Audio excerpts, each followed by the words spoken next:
అందరు బాగున్నారా? మీరందరూ మేము బాగుండాలని దేవుని ప్రార్థిస్తున్నాం. రేపు శుక్రవారం అమావాస్య వచ్చింది.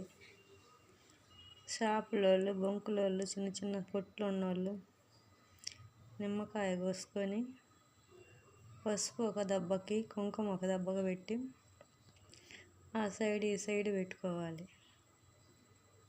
కర్పూరము 5 కర్పూరాలు వాకిట్లా వెలిగించుకోవాలి. ఏమైనా దిష్టి దోషాలన్నా పోతాయి. బయట వాళ్ళ ఏడుపులు అవి ఉన్నా కూడా పోతాయి.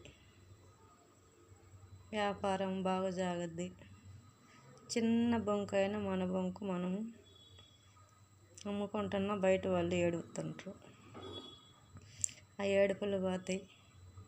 సాయంత్రం 9 గంటలప్పుడు గిన్నెలు ఎర్రనీళ్ళు చేసి ఆ బొంకు కాడ పెట్టేసుకుంటే షాపు దగ్గరైనా బొంకు దగ్గరైనా అవి నైట్ ఉంటాయి. ఎల్లుండి ఉదయాన్నే పోయి అవి పడేసి శుభ్రం కడుక్కొని మంచినీళ్ళు పెట్టుకొని ఒక నిమ్మకాయ వేసుకుంటేనే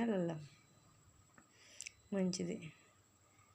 3 నిమ్మకాయలు, 2 పచ్చిమిరపకాయలు కట్టుకోండి. షాప్కి కట్టుకొని దిష్టి పోద్ది.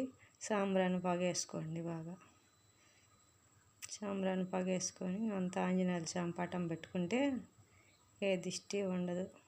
ఉంటుంది దిష్టి ఉంటుంది అంటే మనం చేసే దాంట్లో మనం కొంచెం సరే ఉంటాం. మరి బాయ్. మీకు నచ్చితే చిన్న లైక్, ఒక సబ్స్క్రైబ్ చేసుకోండి.